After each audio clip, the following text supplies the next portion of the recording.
오늘 낮에 잘 지내셨습니까?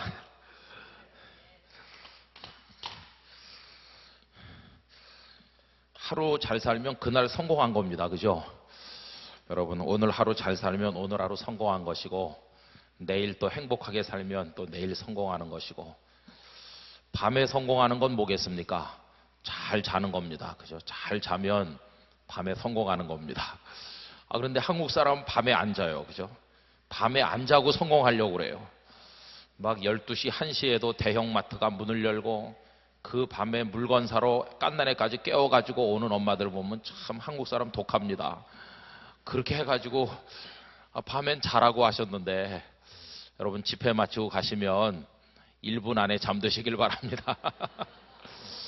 제가 새벽 기도 안 빠지고 나오는 비결을 알려드릴게요.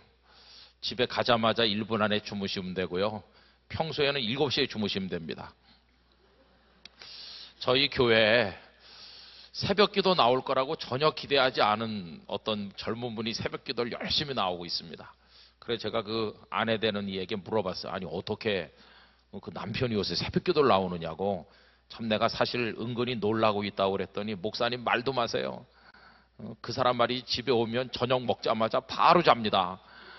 그래가지고 도대체 나랑 얼굴 마주보고 얘기할 시간이 없다고 그래요. 몇 시에 자는데? 7시에 잔대요. 7시에 왜 자냐고 그랬더니 새벽 기도 가려고 잔다고 그런대요. 싸울 수도 없대요. 기도하러 가려고 잔다고 그러니까. 어쨌든 그 젊은 집사님이 새벽 기도 잘 나오고 있습니다. 새벽 기도 나오는 비결이 아주 간단하다는 걸 알게 됐습니다.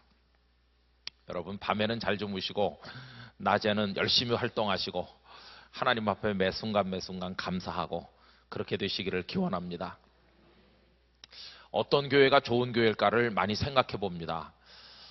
우리 한국에는 어떤 기준이 있어요. 좋은 교회 또 좋은 목사님 그러려면 첫째는 교인이 많아야 된다고 생각합니다. 그렇죠? 아무리 목회자가 훌륭하고 그래도 교인이 조금이면은 알아주질 않아요. 우리 한국 교회는 교인이 많아야 되고, 두 번째로는 예배당 건물이 엄청 훌륭하고 커야 됩니다. 그래서 요새는 예배당 짓는데 몇십억 수준이 아니고 1,000억, 2,000억을 넘어가는 예배당들도 짓고 있습니다.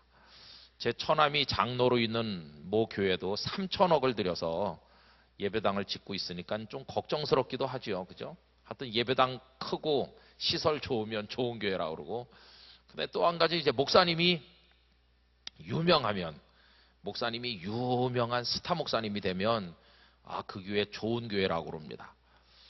그러나 여러분, 그렇게 일반적으로 생각하지만 마음으로부터 동의하지는 않으실 거라고 생각합니다. 정말 좋은 교회는 어떤 교회일까요?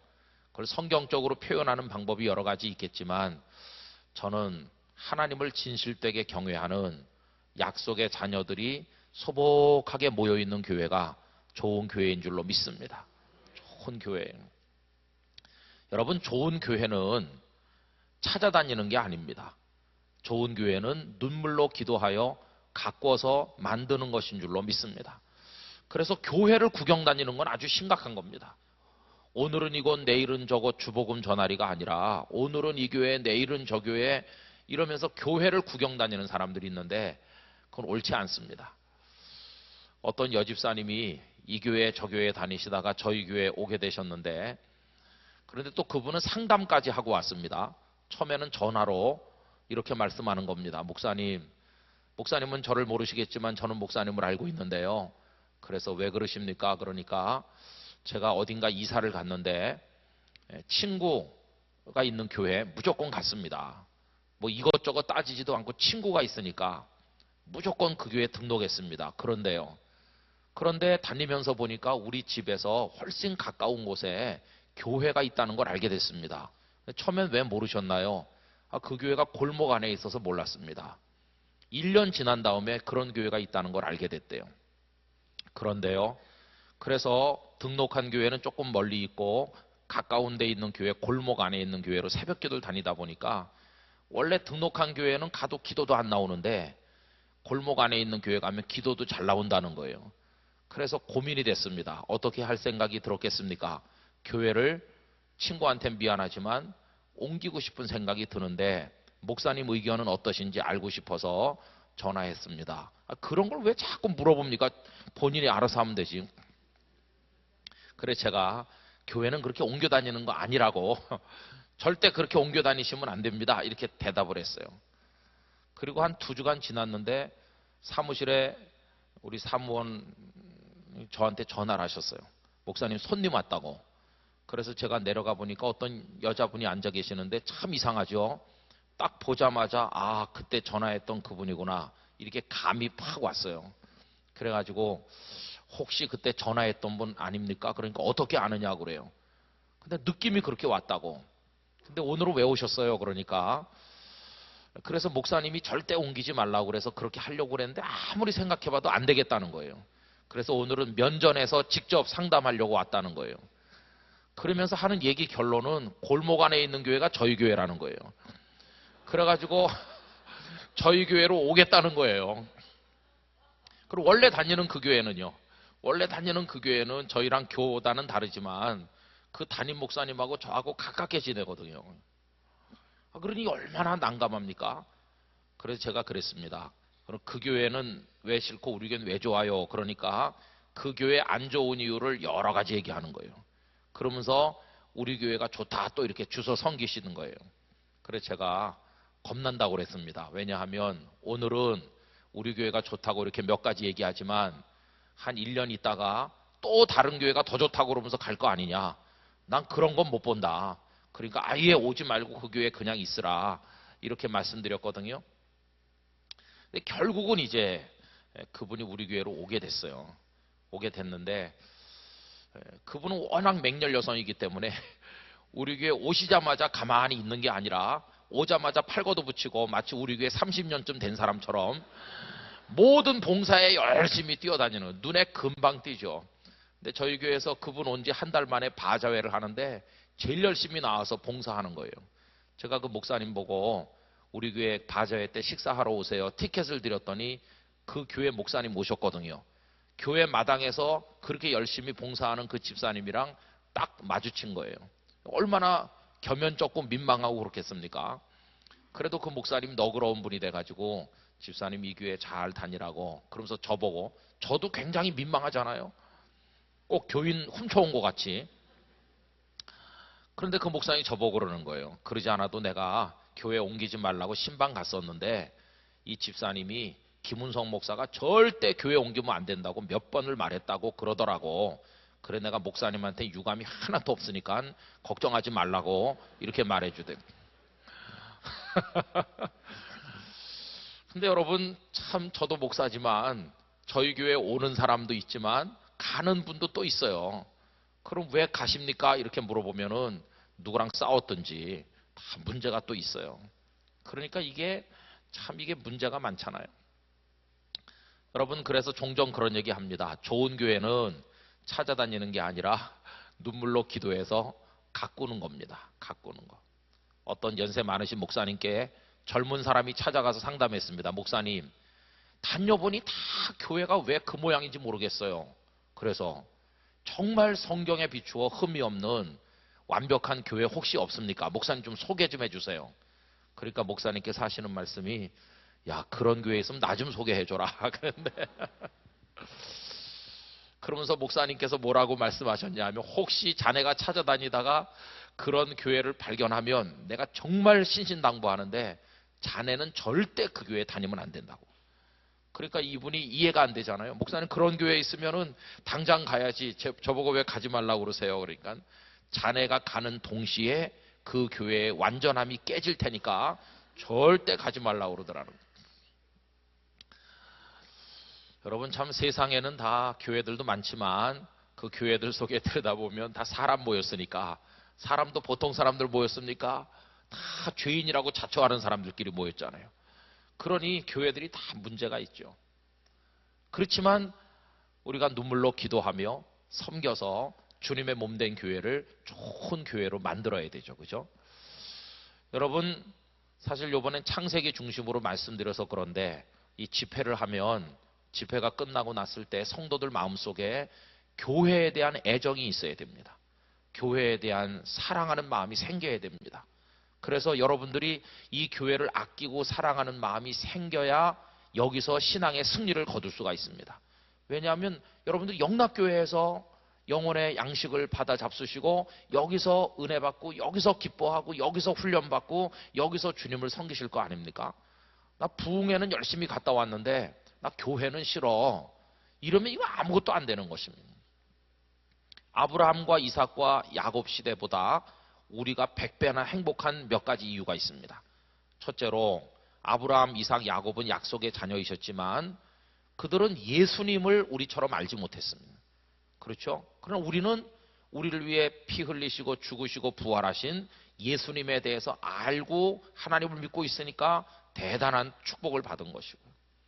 그분들에게는 이런 성경이 없었는데 우리는 영혼이 클클할 때마다 읽을 수 있고 우리의 길을 인도해주는 하나님의 말씀인 성경을 가지고 하나님을 믿고 있으니까 얼마나 우린 축복을 받았는지 모르고요. 또 한 가지는 아브라함이나 이삭이나 야곱이 삶의 인생에 어떤 신앙의 문제가 있으면 누구에게 상담합니까? 그러나 지금은 교회 목사님들이 계셔서 말씀도 전해주고 같이 기도도 하고 인도자가 있다고 하는 게 얼마나 축복인지 알 수 없어요. 거기다가 아브라함, 이삭, 야곱 때는 교회 같은 거 없었습니다. 그렇죠? 그냥 문제가 생겨도 나 홀로 제사 드리고 나 홀로 기도하고 나 홀로 해결해야 되는데 오늘날은 이렇게 성도들을 모아주셨잖아요. 같이 손잡고 기도하고 같이 축복하고 걱정해주고 위로하고 격려하면서 하나님의 나라를 향해 함께 갈 수 있도록 해주셨으니까 이 교회 공동체를 주셨다는 거 정말 놀랍고 놀라운 하나님의 선물인 줄로 믿습니다. 그런데 이걸 다 망가뜨리는 사람들이 있어요. 오직 예수 그리스도가 생명의 구주 되심을 끝까지 주장하고 믿어야 되는데 예수님 말고 무슨 다른 구원의 길이 있는 것처럼 생각하는 이상한 사람들도 생겼고 이 하나님의 말씀 성경이 손에 있는데도 읽지 않고 무시하고 의심하는 사람이 너무나 많고요. 또 목사님이 계신데 목사님들을 헐뜯고 목사님들을 우습게 생각하면서 또 그 목사님을 통해 은혜의 말씀을 들으려고 하는 이런 앞뒤가 안 맞는 생각을 가진 사람들도 많고요. 그리고 이렇게 같이 우리 교회 공동체 안에 모아주셨는데 이 교회 공동체를 사랑하지 않는 사람도 또 많이 있고요. 그러니까 우리가 앞뒤가 안 맞는 사람이 많아요. 얼마 전에 어떤 기독교 기관에서 한국교회 교인들을 대상으로 설문조사를 했는데 이런 얘기가 있습니다. 우리 한국교회 성도들은 많은 사람들이 수만 명씩 모이는 대형 교회를 좋지 않게 생각한대요. 대형 교회 무슨 목사님이 너무 권위주의적이다. 목사님이 너무 마음대로 한다. 그리고 다른 작은 교회를 다 집어삼킨다. 대형 교회에 대한 불만이 그득하대요. 우리 한국교회 성도들이. 사실 그런 문제들이 있죠. 그죠? 없지 않아 있습니다. 그런데 이상한 것은 그렇게 대답하는 그런 분들 대부분이 앞으로 대형교회 다니겠다고 대답했대요. 그럼 이게 얼마나 앞뒤가 안 맞는 얘기입니다. 대형교회 문제를 비판하면서도 나는 대형교회 다니고 싶다고 한대요. 왜냐하면 그런 데 가면 그냥 편안히 앉아 있어도 괜찮으니까. 조그만 교회 가면 이것도 해야 되고 저것도 해야 되고 피곤한데 큰 교회 가면 그냥 이름 없는 조용하게 그냥 머물면 되잖아요. 그러니까 이게 얼마나 앞뒤가 안 맞습니다. 여러분, 저는 이 집회가 끝나고 난 다음에 제주 영락교회를 여러분들이 여러분 자신처럼 사랑해 오신 줄로 알지만 앞으로 더욱더 이 교회를 사랑하게 되시기를 바랍니다. 이 교회가 여러분 천국 가는 그날까지 여러분들에게 은총의 생수를 공급하는 자리가 되기를 기원합니다. 여기서 하나님의 은혜를 받고 여기서 하나님을 섬기는 것이죠. 그래서 저는 이 교회가 여러분들에게 평생의 축복이 되시기를 주님의 이름으로 기원하는 것입니다. 그리고 옆에 앉은 분이 너무너무 소중해요. 그죠? 다 가깝고 소중하고 믿음의 형제 자매들이고 함께 순례의 길을 걸으면서 하나님의 약속의 자녀로 걸어가면서 천국을 향해 나가는 것입니다. 그래서 조금이라도 교회를 시끄럽게 하거나 불미스러운 문제를 제기하거나 교회를 어지럽게 하는 건 절대로 조심해야 될 일이라는 것을 여러분 꼭 기억하시고 나는 우리 교회만 생각하면 행복해. 이 자리에 들어와서 앉기만 해도 내 마음이 그냥 푸근해져. 얼마나 푸근해지고 편안해지는지 앉기만 하면 막 잠이 와. 전혀 긴장이 안 돼. 그래도 여기 얼마나 좋은 것입니까? 오죽이 좋으면 잠이 오겠어요. 그죠? 불편한 데 가면 잠이 안 옵니다. 정신이 바짝 들죠. 여기 우리 아랫목 같은 곳이에요. 앉으면 자고 하니까. 그래서 이 교회는 정말 좋은 곳이에요.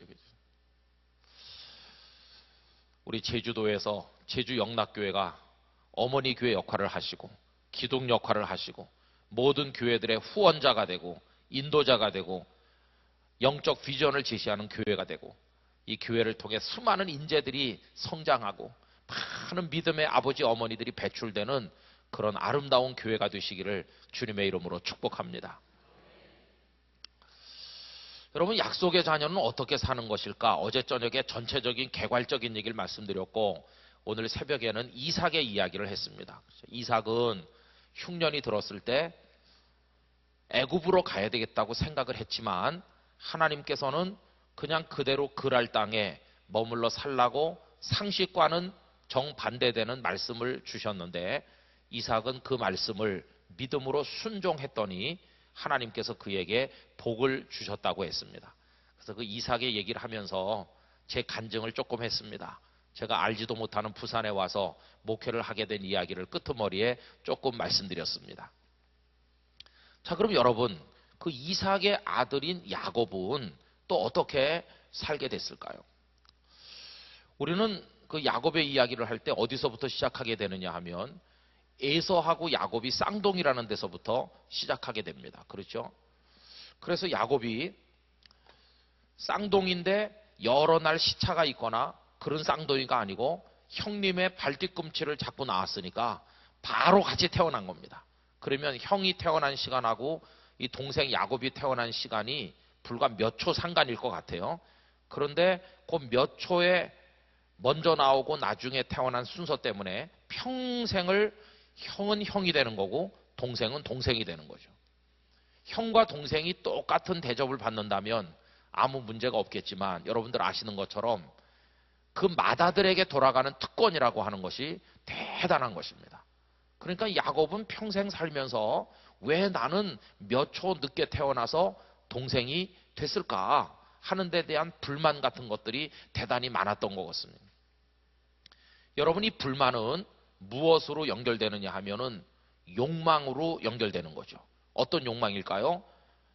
비록 동생으로 태어났지만 내가 형을 이기고야 말겠다고 하는 그런 욕망으로 연결됩니다. 가난한 사람은 돈에 대한 한이 생깁니다. 어려서부터 가난하게 고생한 사람은 나는 무슨 수를 써서라도 돈을 벌어야 되겠어.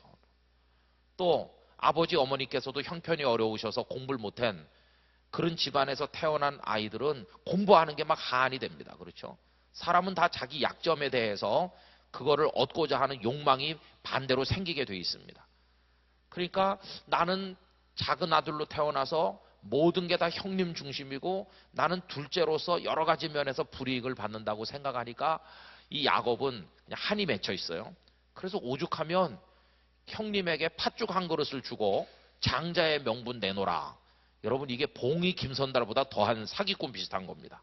아니, 팥죽 한 그릇에 어떻게 그걸 내놓으라고 할 수 있어요? 물론 그 형도 웃기는 형이에요. 그죠? 덜렁 그래라 이렇게 하면서 팥죽을 바꿔 먹었으니까 형도 문제지만 동생 더 문제인 것 같아요. 그 다음 얘기가 어떻게 연결됩니까? 아버지 이삭이 눈이 침침하고 어두우셔서 잘 보지 못할 때쯤 됐을 때 이제 아들을 축복하려고 생각하셨잖아요. 그래서 에서에게 내가 좋아하는 짐승을 잡아서 맛있는 요리를 해서 가져오너라 이렇게 해가지고 에서가 사냥하러 나간 틈에 어떤 일이 벌어졌나요? 어머니 리브가하고 작은 아들 야곱이 짝짝꿍이 돼가지고 집에 있는 짐승을 잡아서 아버지 입맛에 맞는 요리를 만들고 그 다음에 형은 몸에 털이 많고 북실북실하니까 그 짐승의 털을 이런 데 발라가지고 형인 것처럼 위장해서 아버지를 속여가지고 형에게 돌아갈 복을 그 동생 야곱이 쟁취하지 않습니까? 그죠? 그럼 여러분 어떻게 생각하세요? 그래서 축복을 쟁취합니다.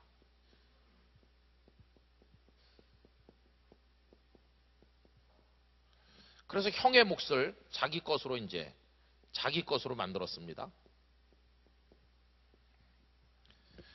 그러면 이 형의 복을 자기 복으로 만든 그날부터 야곱의 인생이 쫙 이렇게 열렸습니까? 성경 읽으셔도 잘 아시죠?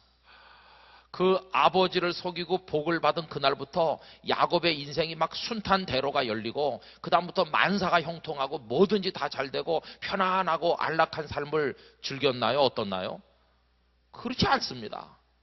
성경을 보면 오히려 이걸 했기 때문에 이 일로 인해 가지고 그 다음부터 말로 다 할 수 없이 고단한 인생이 지속되는 겁니다. 그래서 우선 뭐가 나타났냐 하면은 부모님 집에 살지 못하고 형을 피해서 도망하는 신세가 돼야만 되는 거죠. 그리고 형을 피해서 도망하는데 누구네 집으로 도피했습니까, 여러분? 외삼촌 라반의 집으로 도망했습니다. 외삼촌의 집에서 몇 년을 살았습니까? 20년 살았는데 당당하고 떳떳하게 살지 못하고 더부살이입니다. 더부살이. 얹혀 살았어요. 물론 거기서 이제 결혼도 하고 자식도 낳고 재산도 불려갔는데 그 과정이 그렇게 썩 떳떳한 방법은 아니었어요. 20년 더부살이 했죠. 아버지 집 떠나서 20년 더부살이 하고 그리고 나중에 숲곳에 와서 좀 살다가 그리고 이제 세겜에 와가지고 살았는데 세겜에 와가지고 땅까지 사서 아예 자리 잡고 살으려고 했는데 그 결과가 어떠했습니까?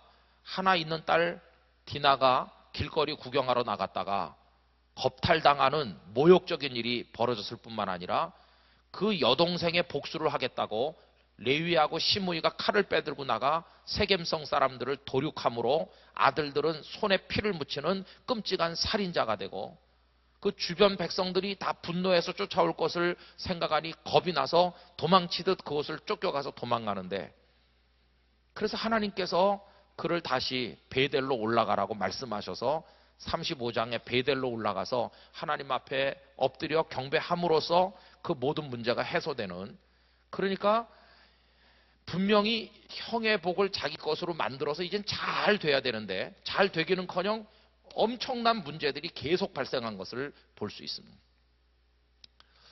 여러분 우리 이런 생각도 할 수 있습니다. 그래도 야곱이 성취 동기가 있지 않냐. 야곱은 막 복을 사모하지 않았냐.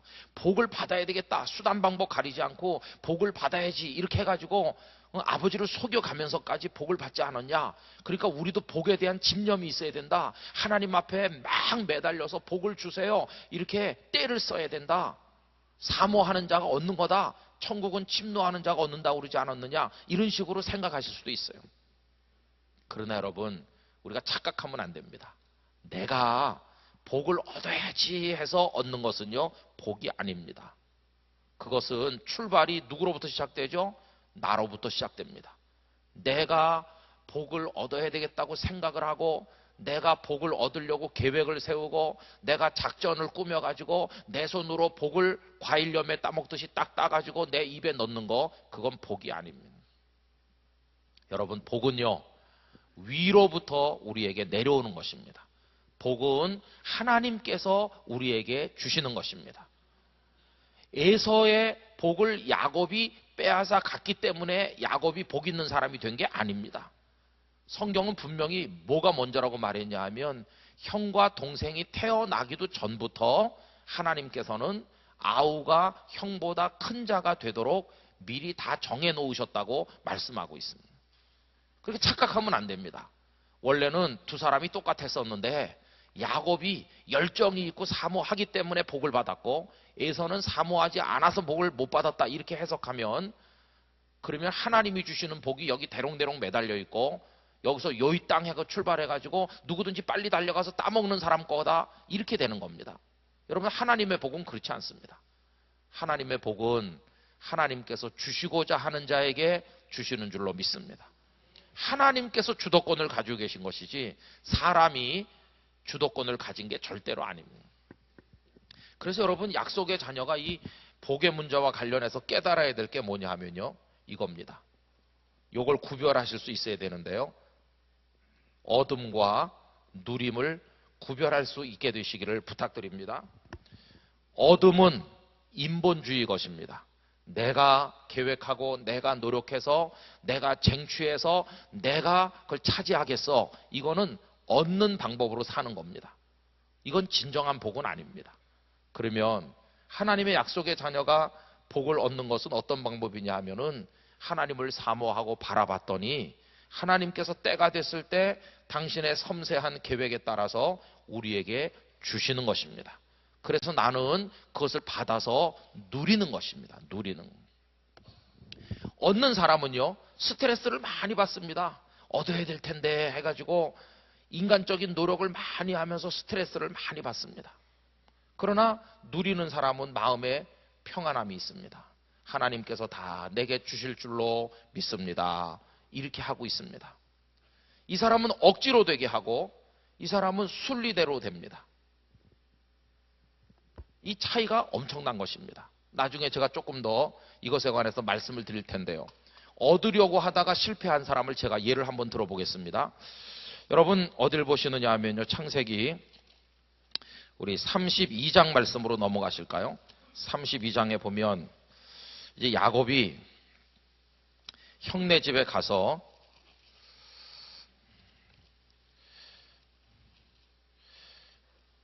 30장으로 가십시다. 30장으로 가시면 야곱이 그 외삼촌의 집으로 가서요. 외삼촌의 집에 가서 외삼촌의 두 딸과 결혼하지 않았습니까?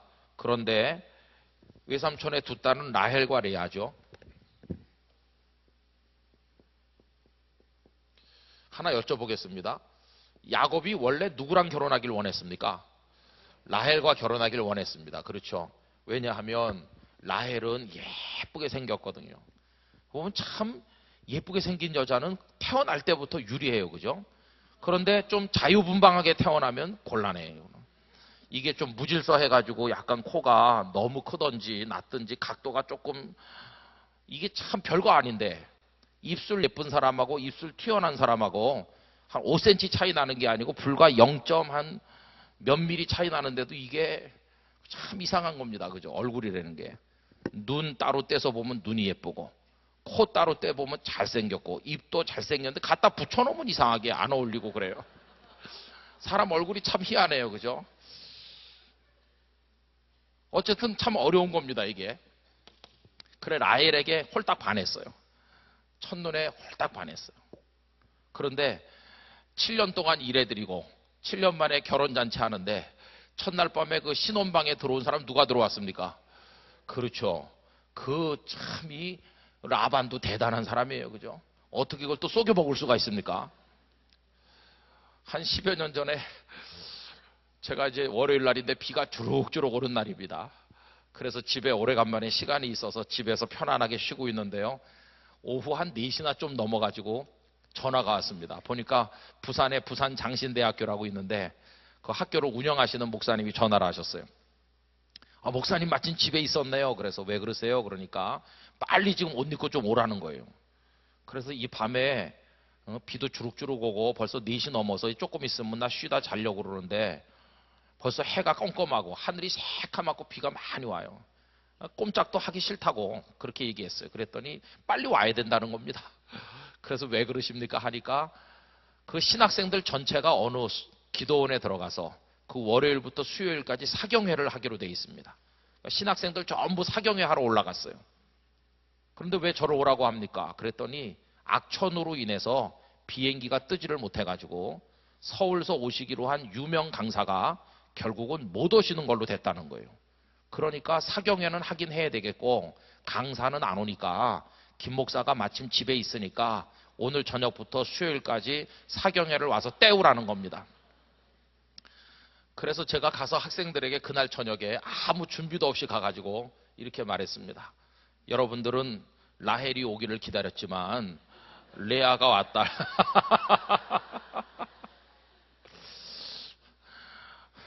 그렇지만 너무 섭섭해하지 말아라. 왜냐하면 애는 레아가 훨씬 더 잘 낳는다. 그래가지고 3일 동안 순엉터리 부흥회를 했거든요. 근데 여러분 레아가 애를 잘 낳습니다. 레아가 자녀를 여러 명 낳죠. 근데 라헬은 자녀를 낳습니까? 못 낳습니까? 못 낳는 겁니다. 참 이상하죠.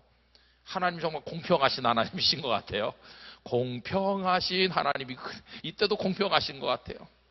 언니는 별로 그렇게 남편 사랑도 못 받는 것 같은데 자녀를 잘 낳고 못 낳는 겁니다.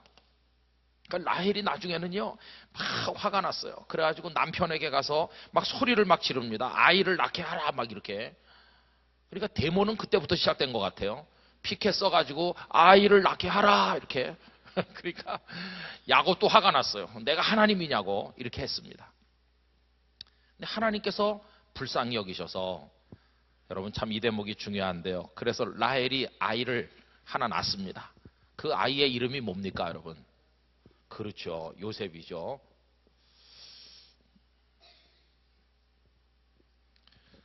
저희 딸의 중에 하나가 한동대학교라고 포항에 있는 기독교 대학을 졸업을 했습니다. 근데 이제 거기 가보니까 저희 딸애랑 이름이 똑같은 사람이 참 많아요. 저희 딸의 이름은 어머니께서 지은 겁니다. 첫 애가 났으니까 이름은 내가 짓는다, 이렇게 어머니께서 딱 미리 말씀하시는 바람에 꼼짝 못하고 그러시라고 그랬습니다. 저는 저희 어머니가 굉장히 심사숙고하고 기도 많이 해보고 대단한 이름을 지어오실 줄로 생각했지만, 어머니가 지어온 이름은 참 웃기는 이름이었는데 사라라 하라 그래가지고 아브라함의 아내 사라가 됐습니다. 한글만 있고 한자 이름이 없습니다. 그냥 한글로 사라. 근데 그 대학교 입학식에 가니까 우리 애만 사라인 게 아니라 전국의 사라들은 거기 다 모여가지고 김사라, 박사라, 최사라 뭐 그러 하여튼 사라야 그럼 몇십 명 쳐다봅니다. 전 사라란 이름이 별로 안 좋았어요. 왜냐하면 우리 어머니는 도대체 뭘 생각하시는 거야. 얘가 시집가가지고 90살까지 애를 못 낳으면 내 마음이 얼마나 이게 힘들겠어. 그런 생각도 들었어요. 근데 어쨌든 사라라고 그랬는데 여러분, 그 대학에 사라보다 더 많은 일이 뭔지 아세요? 요셉인 것이 요셉. 요셉은 무지하게 많습니다. 선교사님 네 애도 요셉, 뭐 하여튼 뭐 요셉이 많아요. 근데 여러분, 요셉의 뜻이 뭘까요? 더 한다는 뜻입니다. 라헬이 아이를 못 낳다가 하나님께서 기적적으로 요셉을 낳게 하시면 여러분들이 라헬이라면 어떻게 하실 것 같아요? 하나님 너무너무 감사합니다. 저는 이대로 아이를 못 낳는 줄 알았는데 저의 태를 여시고 귀한 아들을 낳게 하신 하나님을 찬양합니다. 이렇게 했어야 되지 않을까? 그런데 라헬은 요셉이라고 이름을 지었습니다. 요셉이란 이름의 뜻은 더한다는 뜻이라고 그랬습니다. 이 이름 속에 담긴 정서는 감사가 아니라 하나님을 향한 투정입니다. 투정. 하나님, 저 이거 가지고 만족 못해요. 빨리 다른 아들 저에게 더 해주셔야 돼요.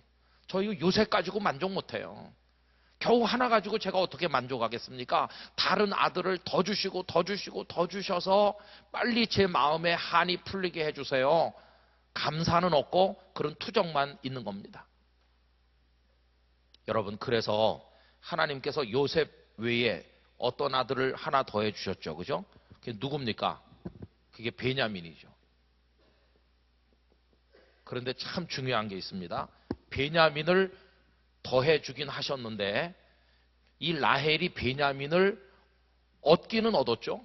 얻긴 얻었잖아요. 막 투정하듯 해가지고 얻었는데 베냐민을 키우는 기쁨과 감격을 누렸나요?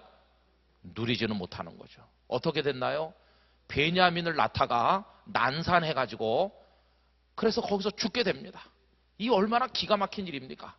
그것도 좋은 곳에서 편안히 있다가 아기를 낳는 게 아니라 여행 도중에 여행하다 갑자기 산통이 와가지고 길가에서 아이를 낳는데 애를 낳고는 죽는 겁니다. 생각해보니까 기가 찬 일이죠. 내가 이 아들 하나를 더 얻기 위해서 얼마나 노력했는데 결국 이 아이를 낳고 나는 죽는구나. 그래서 그 아이 이름을 베논이라고 불렀습니다. 슬픔의 아들이라고 불렀죠. 그런데 그 아버지 야곱이 이름을 바꿔서 불렀죠. 오른손의 아들이다. 그래서 베냐민이라고 이름을 바꿔 부른 겁니다. 그리고 라헬은 죽었습니다. 저는 성경에서 가장 불쌍한 여자가 라헬이라고 생각합니다. 이 라헬은요, 얻고자 하는 욕망으로 꽉 차 있었던 사람입니다. 얻어야 돼, 성공해야 돼, 쟁취해야 돼, 이런 정서가 강해요. 이걸 보여주는 또 하나의 예는 아버지 집에서 도피해가지고 떠날 때 그 남편 야곱과 다 의논해지 아버지 집을 떠나자 20년 만에 떠날 때 라헬이 훔쳐가지고 나온 게 있죠. 뭘 훔쳤습니까? 아버지 라반이 소중하게 여기는 드라빔 우상을 숨겼죠. 이 드라빔을 내가 차지하고 있으면 내가 복을 받고 내가 잘 될 거라고 이렇게 생각하는 겁니다. 하나님이 복을 주신다는 걸 아직도 모르고 있을 뿐만 아니라 그걸 차지하면 잘 될 걸로 생각해요. 하여튼 얻기 위해서라면 어떤 수단이든 어떤 방법이든 동원해요. 그 과정에 얼마나 많은 스트레스가 있었을까.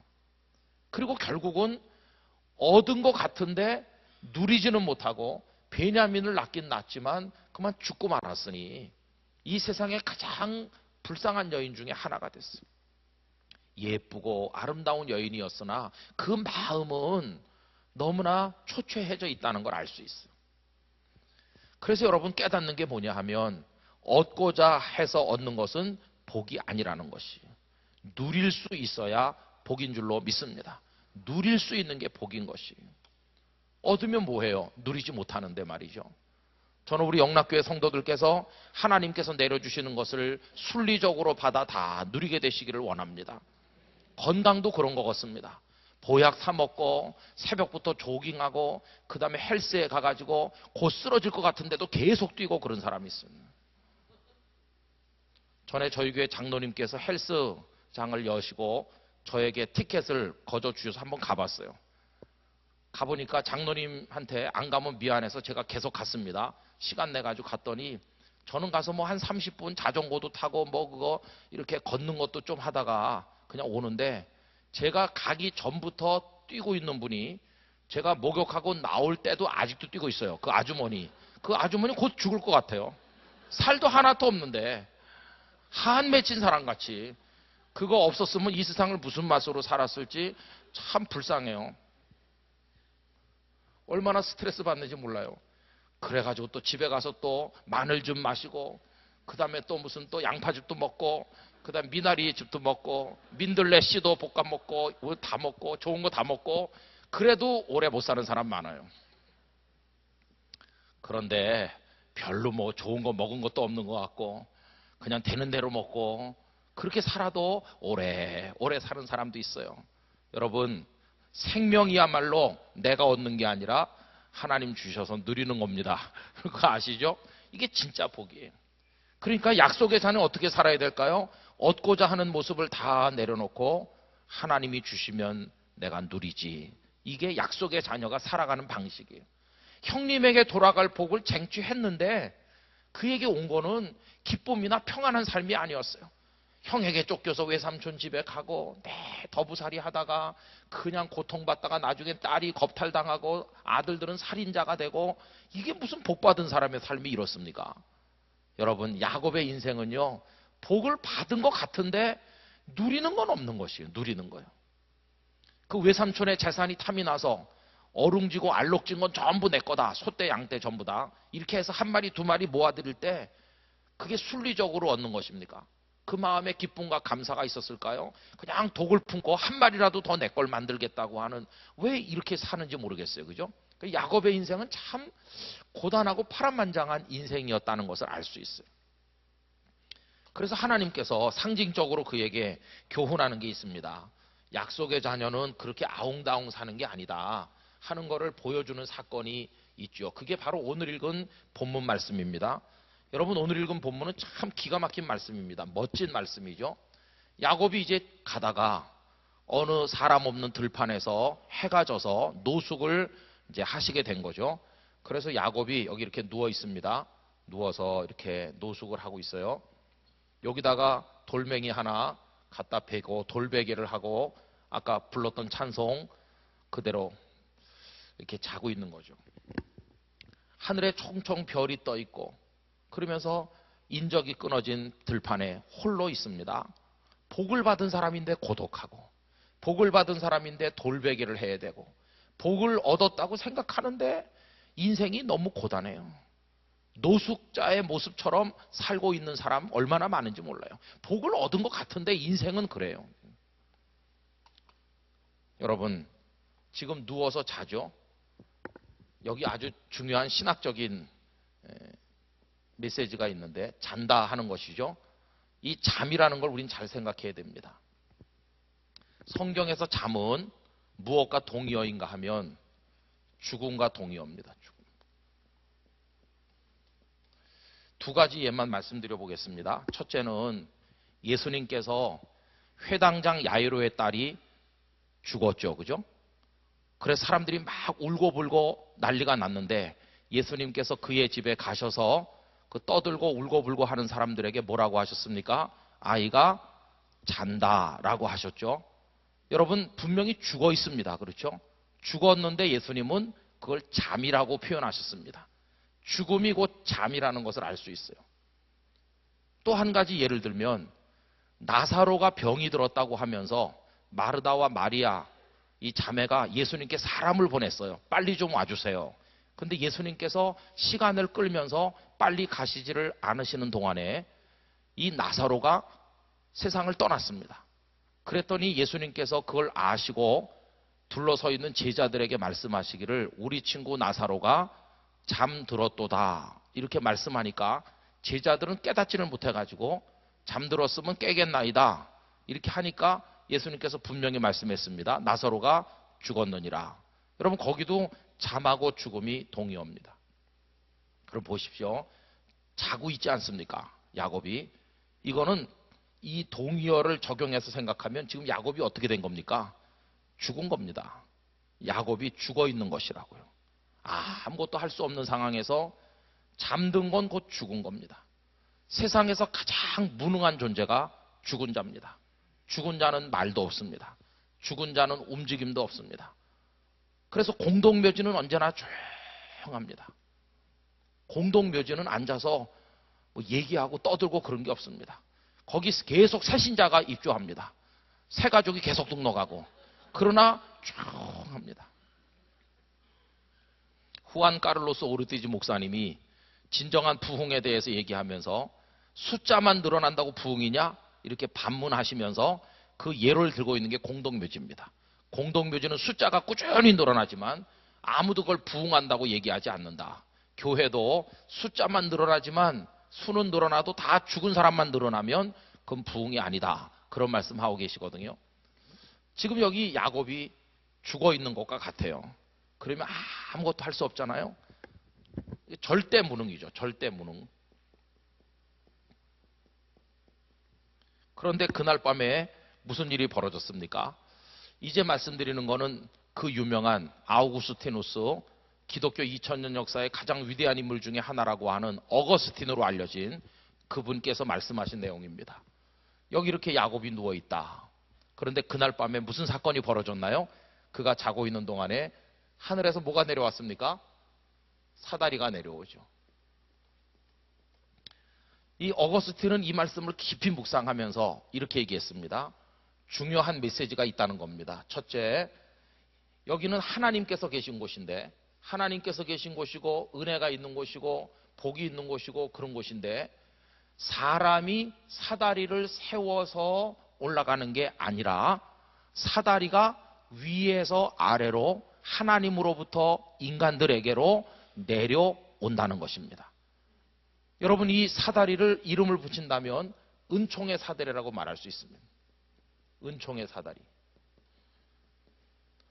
그럼 왜 하나님께서 은총의 사다리를 내려주시는 것일까요?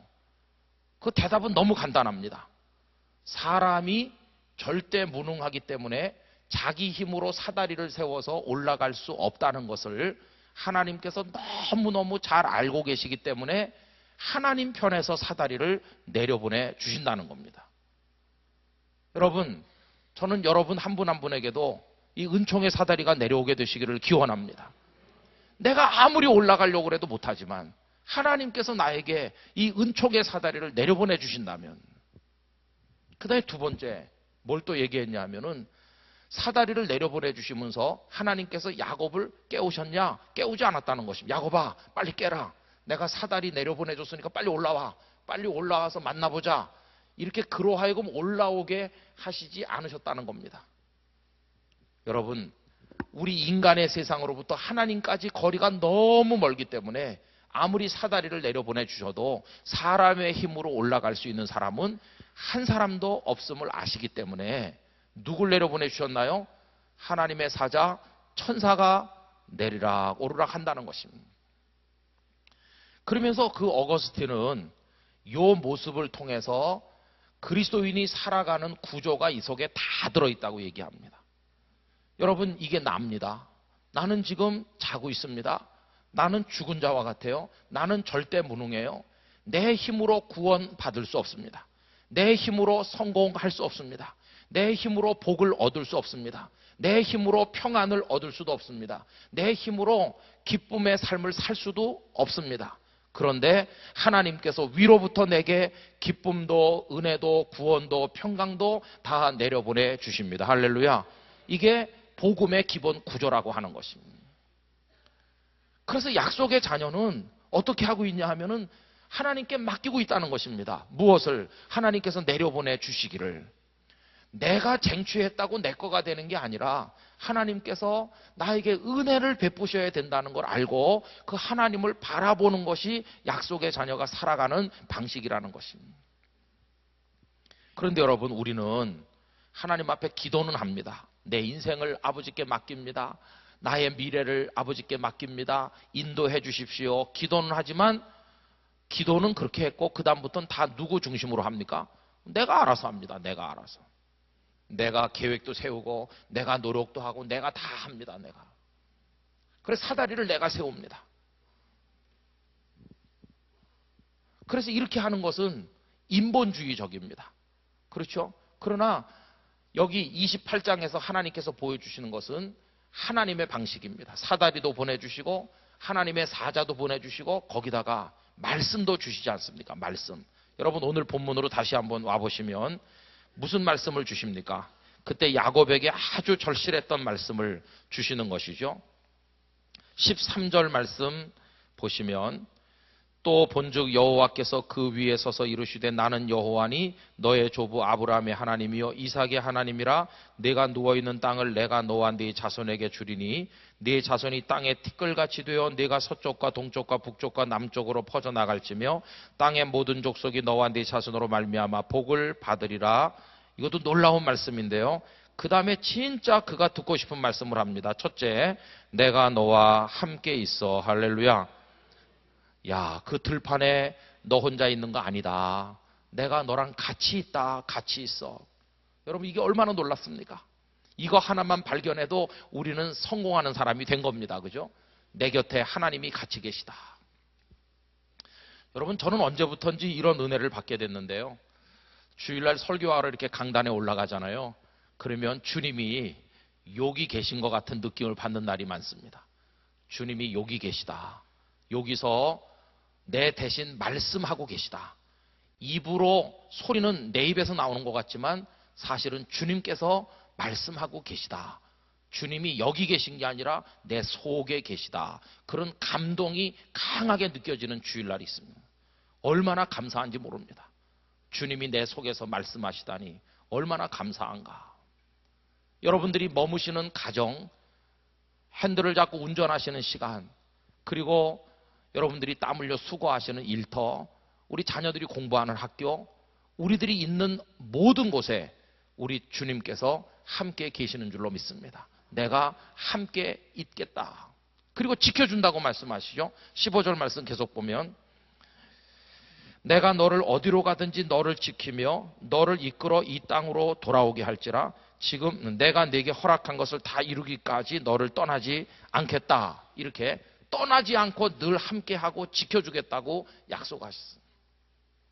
오늘 새벽에 말씀드리기를 약속의 자녀는 늘 하나님의 약속을 붙들고 산다고 그러지 않았어요. 여기도 지금 또 약속을 주십니다. 왜? 야곱이 이제 약속의 자녀로 살아야 될 사람이니까요. 그러면서 가르쳐 주시는 겁니다. 너 왜 억지로 얻으려고 그래? 그러지 말고 너 앞으로 내 앞에 죽은 자처럼 누워 있어라. 그럼 내가 너에게 함께하는 은혜, 지켜주는 은혜, 다시 돌아오게 하는 은혜, 후손이 번성하는 은혜, 너 누운 땅을 네 자손이 얻도록 이 땅을 주는 은혜, 네 인생을 책임지는 은혜를 내가 너에게 다 주겠다. 이렇게 말씀하시는 겁니다. 그러나 야곱은 그걸 갖다 금방 깨닫지 못했어요. 그 이후에 외삼촌의 집에 가서도 인간적인 방법을 많이 동원했어요. 성도 여러분, 우리는 하나님의 약속의 자녀로 작은 일부터 큰 일까지, 쉬운 일부터 어려운 일까지, 당면한 일로부터 미래 먼데 있는 일까지 전부 다 하나님의 은혜로만 해야 될 줄로 믿습니다. 그게 약속의 자녀가 살아가는 중요한 방식인 것입니다. 하나님, 지금까지 제가 하려고 했던 죄를 하나님 앞에 고백합니다. 이제는 하나님의 은혜로 되게 하여 주시옵소서. 그래서 저도 사도 바울처럼 나의 나 된 것은 오직 하나님의 은혜로라고 고백할 수 있도록 하나님의 은혜를 저에게 내려 주시옵소서. 은혜의 사다리를 주시고 하나님의 사자를 보내주시고 저는 죽은 자와 같이 무능하오니 하나님 저의 인생에 복을 주셔서 누리게 하여 주시옵소서. 이게 우리가 가져야 될 기도인 줄로 믿습니다. 여러분, 이 이야기를 이제 제가 경험했던 일을 통해서 한번 말씀드려 보겠습니다. 오늘 새벽에 이삭의 이야기를 말씀드리면서 저도 부산에 한 번도 가본 적도 없는 영도에 와서 이제 목회를 하게 됐다는 말씀을 드렸죠. 제가 그런 교회가 있는지도 몰랐고 제가 의도한 것도 아니고 제가 지원한 것도 아니고 일방적으로 그분들이 제게 오셔서 오라고 하셔서 몇 달을 끌다가 이제 그 교회 가서 목회를 하게 된 것입니다. 지난 봄으로 지난 3월 달로 만 23년을 채우고 지금 24년째 그 같은 교회에서 계속해서 목회를 하면서 성도들의 사랑을 많이 받고 살고 있습니다. 그런데 처음에 부산에 갔을 때 내가 부산까지 가도 되나, 늙은 부모님을 서울에 놔두고 이게 잘하는 걸까? 어떤 분은 저를 격려하기 위해서 이렇게 말했습니다. 5년만 그냥 까먹는 셈 치고 있다 오라고. 참 희한한 목사님도 많아요. 그냥 5년만 그냥 없는 셈 치고 가서 놀다 오라고. 뭐 이렇게 말하는 분도 있어요. 5년만 있다 오라고 그래요. 여러 가지 복잡한 생각으로 왔습니다. 근데 와가지고 짐을 이렇게 풀어놓고 제 아내와 함께 영도딸이 나갔습니다. 나갔더니요, 그게 환상같이 보였어요. 왜냐하면은 갈매기 날고 배 통통통통 다니는데 꼭 무슨 이태리 어디 온 것 같이 너무너무 멋진 거예요. 또 목장원이라는 식당에 가서 밥을 한 것 얻어 먹었는데 바다가 쫙 있는 게, 야, 괜찮겠다. 5년 정도 살기는, 5년 정도 시간 보내기에는 괜찮은 동네야 여기. 이렇게 처음에 괜찮은 생각이 들었어요. 처음에 한 두어 주간은 그래서 여기도 살만한 데야. 그런데 왜 부산 영락교회 모 장로님은 사람 살 때 못 된다고 그랬을까? 참 이상하다. 그렇게 생각했습니다. 그런데요, 이분들이 넉 달이나 매일 저녁 모여서 제가 오기를 기다리셨잖아요. 그러면 저는 그렇게 기다리는 성도들이 있는데 가면 그 다음 주일부터 제가 설교하면 막 아멘하고 금방 교회 부흥되는 줄 알았어요. 그랬는데 그렇게 기다렸다고 그러는데 설교를 해도 아멘 하는 사람도 없고, 그러면 아멘 아니면 노멘이라도 해야 되는데 가만히 이렇게 있고, 그 다음에 부흥되는 것도 없고 새신자도 한 명도 오는 사람도 없고, 참 이상했습니다. 날 기다리신 게 맞나 그런 생각이 들었습니다. 여러분, 그렇게 한 1년 지나니까요, 굉장히 심각한 생각이 들게 됐습니다. 아, 실수한 것 같다. 여긴 아닌 것 같은데, 이런 생각이 드는 겁니다. 그래서 아무리 갈매기 날아도 이제 눈에 들어오지도 않고, 이제 걱정스러운 게 뭐냐, 왜 교회가 안 될까? 그때부터 제 마음에 찾아온 게 이겁니다. 이거 스트레스가 많이 찾아오면서 또 한 가지는 뭐냐 하면 하나님을 향한 원망. 하나님, 왜 이런 데다가 저를 보내셨나요? 그 원망 섞인 질문의 기도를 계속하게 됐습니다. 그런데 어느 날 하나님께서 제게 응답을 주셨는데, 그게 바로 은혜의 사다리를 내려보내 주신 것입니다. 어느 날 새벽에 가서 하나님, 왜 이런 교회에 저를 보내셨어요? 저는 부산 사투리도 잘 못 알아듣겠고, 식당 가면 사우나 해서 보면 사이가 좋아서 그런 거고, 도대체 알 수도 없고, 그런데 왜 이래요 하나님? 이렇게 하는데 딱 말씀 한 구절이 떠오르게 해주셨어요. 그 말씀이 출애굽기 3장에 있는 말씀이었는데요. 여러분, 하나님께서 모세를 부르실 때 떨기나무가 있는데 불이 붙었죠. 그런데 사라지진 않았죠. 그죠? 타면 다 타서 없어지고 쟤만 남아야 되는데, 이상해서 모세가 가까이 가보는데 그 불 속에 계신 그분이 하나님이셨죠. 모세야 이렇게 부르셨죠. 그러면서 제일 먼저 하신 말씀이 뭡니까? 내가 서 있는 땅은 거룩한 땅이니. 제가 그 말씀에 팍 은혜를 받았어요. 저는 무슨 원망을 했냐 하면, 하나님, 여기는 안 되는 동네 같아요. 여기 말고 목회를 조금만 하면 교인이 막 몰려오는 그런 교회, 그런 지역, 왜 그런 데로 나를 안 보내줍니까? 이렇게 원망했거든요. 그런데 하나님께서는 거룩한 땅이 따로 있는 게 아니라는 것이에요. 거룩한 땅이 서울 어디, 무슨 경기도 어디 이렇게 있는 게 아니라 지금 내가 서 있는 거기가 거룩한 땅이다. 할렐루야. 여러분, 여러분이 제주도에 계시면 여기가 여러분에게 성지인 줄로 믿습니다. 그럼 보세요. 성지가 되는 조건은 뭡니까? 성지가 되려면, 거룩한 땅이 되려면 내가 있으면 성지가 됩니까? 아닙니다. 거룩한 분이 계셔야 성지가 됩니다. 나는 거룩하지 않으니까 아무리 내가 여기서 뛰고 그래도 거룩한 땅이 안 됩니다. 그런데 거기가 거룩한 땅이 되는 이유는 뭐겠습니까? 거룩하신 분 하나님께서 계시니까 거룩한 땅이 되는 거 아니겠어요? 그런데 내가 서 있는 땅이 거룩하다는 건 무슨 말이겠어요? 내가 서 있는 거기 거룩한 나도 같이 있다, 그런 뜻입니다. 그렇죠? 그게 너무너무 간단한 것인데 그때 알게 됐습니다. 그러면 내가 여기 서 있으면 하나님도 여기 계시는구나. 그럼 여기가 거룩한 땅이 되는구나. 내가 서울에 가면 하나님도 거기 오시니까 거기가 거룩한 땅 되고, 내가 강원도에 가면 하나님도 거기 오시면 거기가 거룩한 땅 되는구나. 거룩한 땅은 어디라고 정해 있는 것이 아니라 내가 가는 모든 곳이 하나님이 다 같이 가시니까 거룩한 땅이 되는구나. 그걸 깨닫게 됐어요. 그렇다면 부산도 거룩한 땅인 줄로 믿고, 영도도 거룩한 땅인 줄 믿고, 내가 있는 곳이 하나님이 같이 계신 줄로 믿고, 할렐루야. 그걸 이제 은혜로 체험한 것이.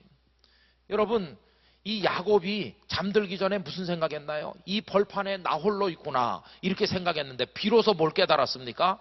이 꿈을 꾸고 나서 깨달은 게 뭡니까? 하나님께서 여기 계시거늘 왜 내가 그거 몰랐을까? 여러분, 오늘 본문으로 다시 와보겠습니다. 16절 말씀 다 같이 읽어보실까요? 야곱이 잠이 깨어 이르되 여호와께서 과연 여기 계시거늘 내가 알지 못하였도다, 이렇게 말했죠. 여러분, 여러분이 계신 곳에 하나님 아버지 계신 거 믿으십니까? 여러분이 계신 곳이 성지가 되는 줄로 믿습니다. 여러분들의 가정이 성지인 것입니다. 오늘 집에 들어갈 때 나는 오늘 성지순례 한다, 그렇게 하셔야지 이놈의 집구석 이렇게 하시면 안 됩니다. 그죠? 비록 청소도 안 했고 애들은 애 먹이고, 애들은 원래 애를 먹이니까 애라고 그러는 겁니다. 애 먹이고 남편도 또 큰애고, 그렇지만 그래도 이놈의 집구석이 아니고 여기가 성지인 줄로 믿습니다. 그걸 깨달은 겁니다. 그 전엔 몰랐어요. 이 들판에 자기 혼자 있는 줄 알으셨어요, 야곱이. 그런데 깨닫고 보니까 하나님이 여기 계시다는 거예요. 그러면 하나님이 계신 곳이 하나님의 집 아닙니까? 그렇죠. 그러니까 하나님의 집, 벳엘이라고 이름을 쓴 겁니다. 벳엘. 엘은 하나님이고 벳은 집이라는 뜻이니까 이 벌판이 여기가 아무 쓸모없는 황량한 벌판이 아니라 하나님의 집이라는 겁니다.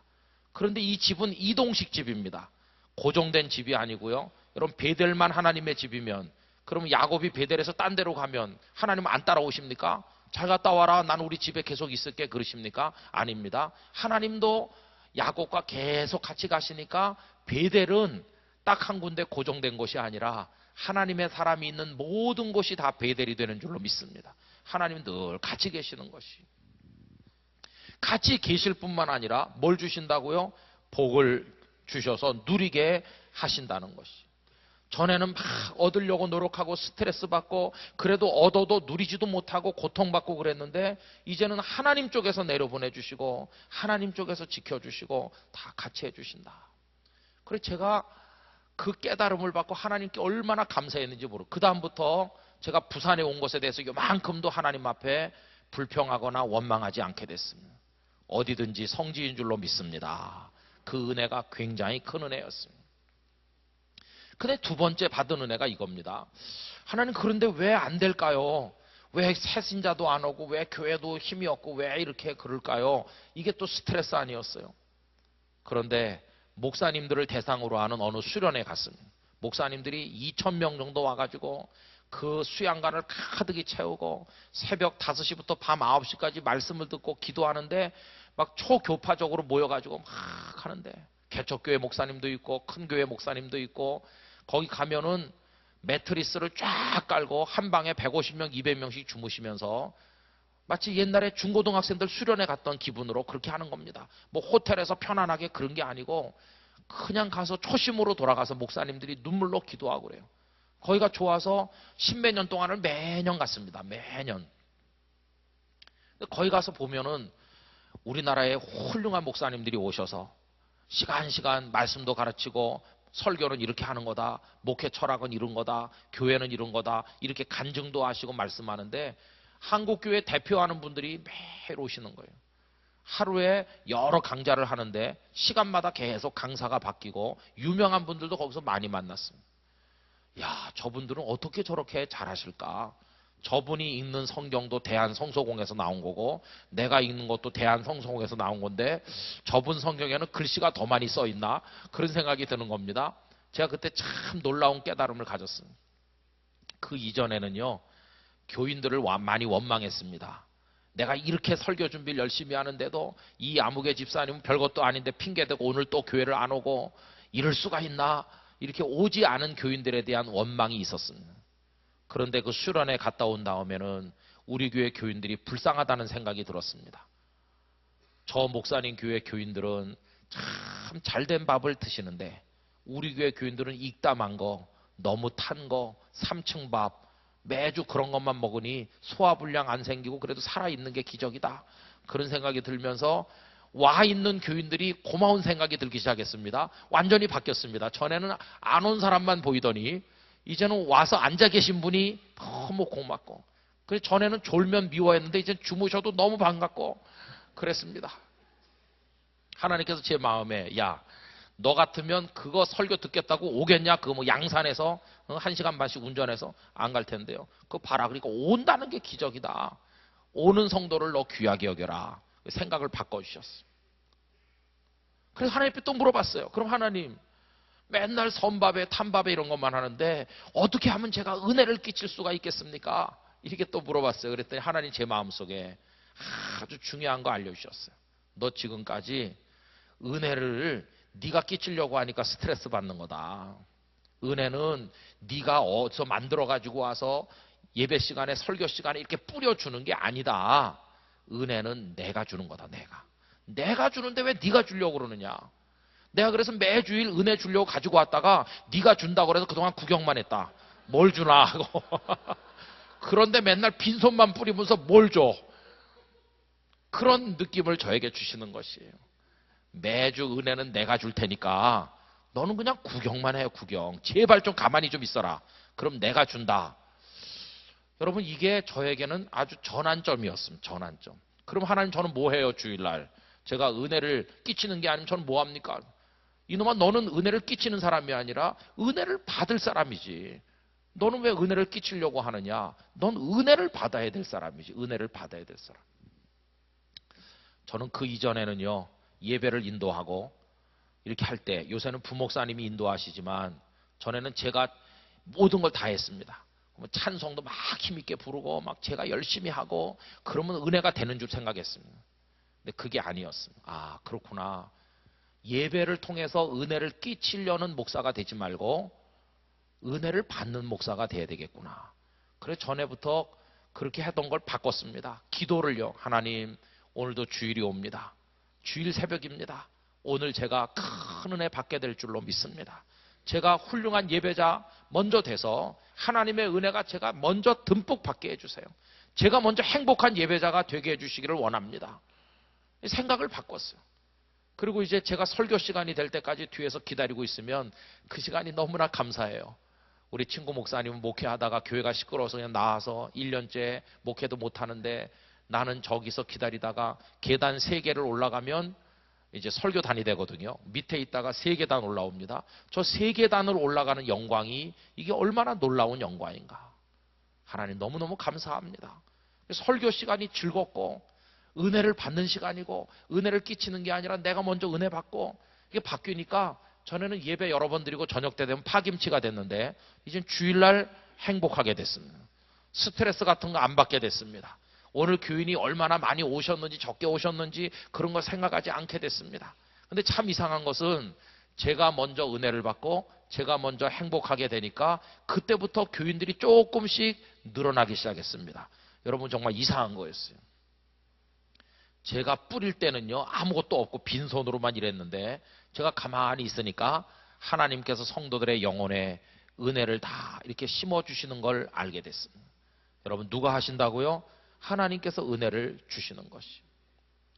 절대 무능을 경험하게 하심으로써 하나님의 은혜로 된다는 것을 알게 하시는 것이. 이걸 야곱이 경험하고도 외삼촌 집에 가서 이대로 하지 못한 것처럼 사실은 저도 부산에 가자마자 이걸 경험했었습니다. 그런데 제가 깨닫지 못했던 것이죠. 제가 경험했던 건 이겁니다. 서울에서 부산으로 내려가기 조금 전에 1월 말에 제 아내가 아들을 하나 낳습니다. 원래 딸애가 있었고 둘째가 아들이죠. 그래갖고 이제 태어난 지 얼마 안 된 그 갓난 애를 데리고 부산에 이제 내려간 겁니다. 3월 달에 갔으니까요. 1월에 난 애를 3월에 갔습니다. 그래서 한 두세 달 지났습니다. 이제 막 교회 적응해가지고 성도들을 익히고 그러는 중이죠. 그런데 제 아내가 저보고 어느 날 이렇게 말했습니다. 아기가 조금 이상한 것 같다는 겁니다. 뭐가 이상한데요? 아기 머리가 좀 이상하잖아요. 왜요? 너무 짱구인 것 같아요. 그래서 제가 지극히 상식적인 얘기를 했습니다. 원래 천재는 짱구래더라. 이렇게 얘기하고 그 다음에 할머니들 말씀하는 거 들어보니까 아기 머리는 짱구인 경우가 많은데 눕혔다 엎드리게 했다 이렇게 돌려 하면 그게 동글동글해진다더라. 그러니까 너무 걱정하지 말고 돌려 눕히고 이렇게 해보라고 이렇게 제 나름의 해법을 제시했습니다. 그런데도 제 아내는 자꾸 이상하다는 겁니다. 그래서 결국은 동네 소아과에 데리고 가서 의사 선생님에게 선생님 우리 아기가 머리가 이상하죠. 그러니까 선생님도 저랑 수준이 똑같은 분이라는 게 증명됐는데 돌려눕히면 된다고 그러더래요. 의사랑 저랑 비슷해요 수준이.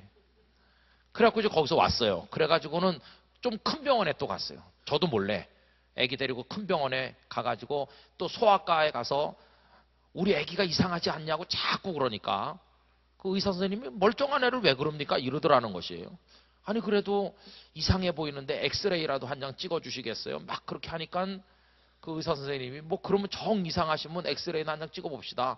그래갖고 우리 애 이름이 귀하게 쓰여지라고 귀 쓰는 그릇이 되라 귀용이라고 지었는데요. 엑스레이 사진 딱 찍어보더니 의사 선생님께서 깜짝 놀라는 겁니다. 빨리 서울의 큰 병원에 가라는 겁니다. 저는 그걸 몰랐습니다. 사람 머리 이 두개골 뼈는 원래부터가 딱딱하고 이렇게 하나로 되어 있는 줄로 알았던 무식한 사람입니다. 그런데 알고 보니까 이 사람 머리뼈가 여러 조각이 다 붙어서 된 것이고 그 다음에 이게 아기 때는요 지금 우리 어른처럼 이렇게 딱 돼 있는 게 아니고 바깥으로 이렇게 펼쳐진답니다. 그래야 조그만 뇌가 자라서 뇌가 점점 커질 거 아닙니까? 그러면 머리뼈도 점점 이렇게 바깥으로 벌려줘야 될 거 아니겠어요? 그래야 그 속에 뇌가 자랄 공간이 생길 거 아니겠어요?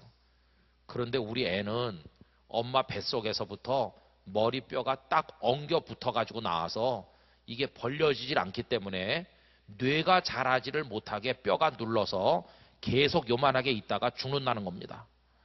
그럼 왜 의사 선생님이 그런 걸 모르냐? 동양 사람에게는 거의 없는 일이랍니다.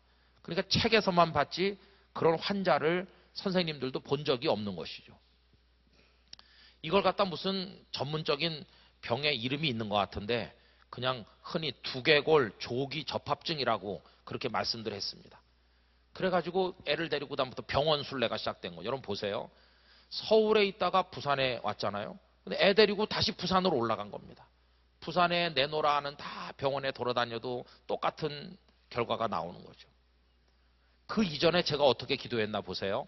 어디서든지 제일 먼저 오라고 하면 목회하러 가겠습니다. 이렇게 기도했으니까 남이 들으면 제가 믿음이 좋은 거겠죠. 모든 걸 하나님께 맡긴 사람처럼 보이지 않습니까?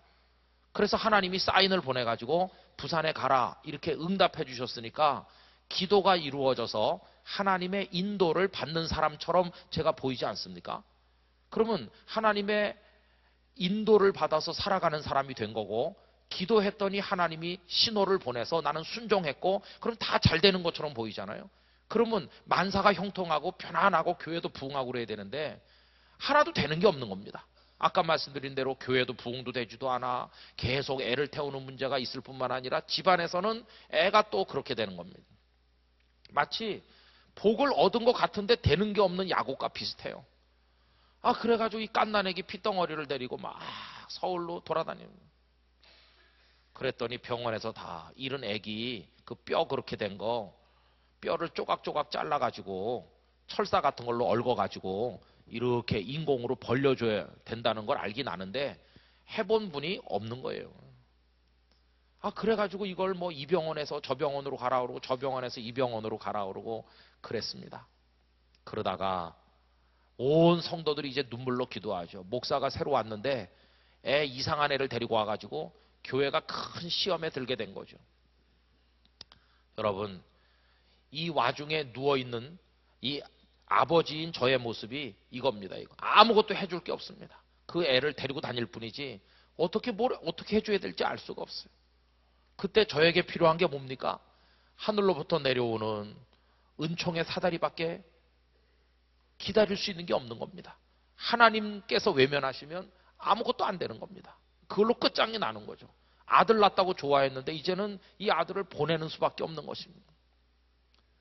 그래서 저는 그때 베델에 누워있는 야곱처럼 절대 무능한 모습으로 해줄 수 있는 게 아무것도 없는 모습으로 있었습니다. 그런데 여러분, 하나님께서는요 은혜의 사다리를 내려보내 주시는 거예요. 어떻게 내려왔는지 아십니까? 서울에 가서 그럼 누구한테 이 아이 수술을 맡기면 되겠습니까? 그때 생후 5개월 됐을 때입니다. 요만하죠 뭐. 그랬더니 어떤 의사를 한 분 소개해 주면서 그분이 아이들 머리 뼈 수술 이런 거 그래도 손재주가 좋고 그분이 잘한다고 알려져 있으니까 그분 찾아보라는 것이. 근데 그분이 세브란스 병원에 계셨는데 알아보니까 그분이 부산에 와 계신 겁니다. 그 얼마 전에. 그거 참 이상하잖아요. 서울에 있으셔야 될 분이 왜 부산에 와 있는지 이해가 잘 안 되잖아요. 근데 제가 나중에 알게 됐습니다. 제가 내려가는 것과 보조를 맞춰서 하나님께서 그분을 내려보내셨다는 걸 알게 됐어요. 하나님이 아시고 미리 보내셨구나. 기도 응답이 이상하게 오는 거예요. 그 다음에 그 애를 들쳐업고 그 병원에 갔어요. 갔더니 제 아내를 보더니 금방 알아보는 거예요. 세브란스 병원 응급실에서 3년 동안 같이 근무한 그런 관계였다는 걸 알게 됐어요. 니네 애기가 이 애기냐? 그러면서 그분이 최선을 다하겠다고 하는 거예요. 그렇지만 나는 장담할 수 없으니까 애가 살고 죽는 것은 하나님께 달렸다고 얘기하는 거예요. 그래서 6월 말에 입원을 하고 7월 3일 날 수술을 하기로 했는데요. 하나님의 기도 응답이 또 어떻게 오냐 하면은 7월 1일 날 그 병원에 미국에 계신 의사 선생님이 한 분 오셨습니다. 그분은 성형외과 의사입니다. 미국에서 10년 계셨다고 그래요. 근데 그분은 미국에 있는 동안에 그런 아이를 2번 수술하는 현장에 참관했던 경험이 있는 분이 오신 거예요. 하나님께서 태평양 건너서 7월 1일 이틀 전에 한 분이 오셨어요. 그래갖고 이분이 같이 수술실에 들어가는 거예요. 수요일 날 아침인데 아침 7시에 요만한 아기를 수술실에 들여보냈습니다. 그리고 그날 밤 9시 돼서 나왔습니다. 아침 7시에 들어가서 밤 9시. 그러니까 몇 시간 걸렸나요?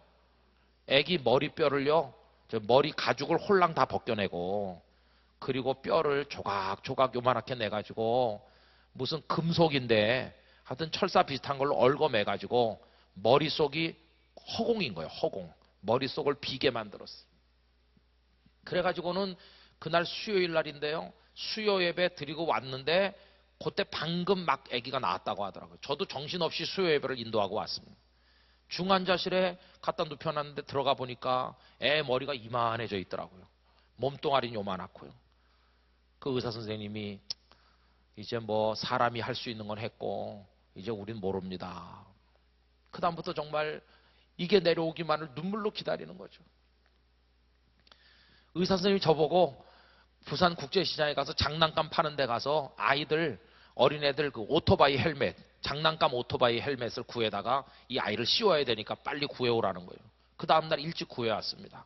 그랬더니 이걸 머리에 씌우는 거예요. 아이 위에. 왜냐하면은 머릿속이 비었기 때문에 애가 이렇게 움직이다가 탁 부딪히면 그게 폭 꺼질 거 아닙니까? 속이 비었으니까. 그럼 이게 다 끝나는 겁니다. 그러니까 헬멧을 씌워가지고 부딪혀도 꺼지지 않게 이걸 2달을 쓰고 살았습니다. 2달. 그 7월에 수술했으니까 7월, 8월 한여름 그 더울 때 그 조그만 게 말이죠. 붕대로 칭칭 감고 헬멧까지 씌워가지고 요만한 애가 중환자실에 있으니 한번 상상을 해보십시오. 여러분, 그러나 결론은 뭐냐 하면 하나님은 은혜의 사다리를 내려보내 주신다는 겁니다. 그래서 그 아이가요, 지금 1990년에 났으니까 지금 몇 살 됐습니까? 초등학교 다닐 때 매 학교 가서 맨 앞에 앉습 맨 앞에. 키가 안 커가지고요. 키가 안 커서. 그 선생님이 그랬습니다. 뇌를 눌러서 이 아이의 뇌가 자라지 못해서 무슨 부작용이 있을는지 우린 모른다고. 근데 2달 후에 수술 후에 CT 사진을 찍었더니 그 비었던 자리에 뇌가 자라서 꽉 찼더라고요. 그러니까 그동안에 못 자란 게 얼마나 그 아이의 인생에 장애가 될지 모른다는 거예요. 그나마 빨리 발견해서 다행이지 아이들 뇌가 2살 정도 되면 벌써 다 자라기 때문에 늦게 발견하면 이미 늦은 거래요. 그 다음부터 하나님께 맡기는 거죠. 키가 안 크면 그래서 키가 안 크나, 또 고개를 삐딱하고 있으면 그래서 고개가, 이렇게 몇 년이 있었습니다.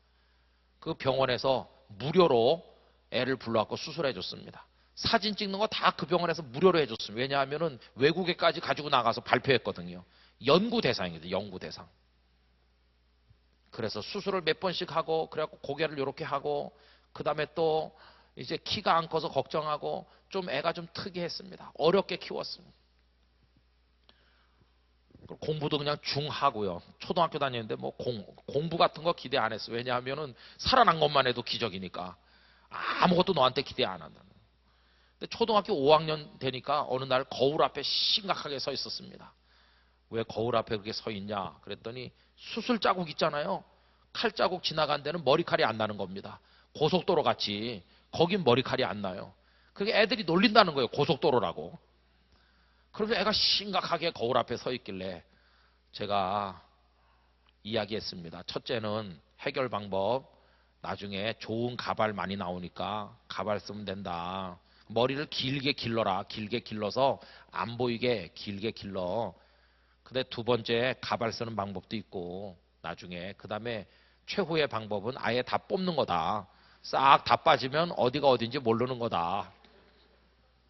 그렇게 하고 그 애를 안고 기도해 줬습니다. 하나님, 우리 규영이가 머리칼이 안 난다고 고민하는데 이게 이 아이에게 은혜의 표로 바뀌게 해주세요. 얘기했습니다. 너희 칼 지나간 거 이게 하나님이 널 살려주셨다는 증거야. 너 이거 없었으면 죽었던 거야.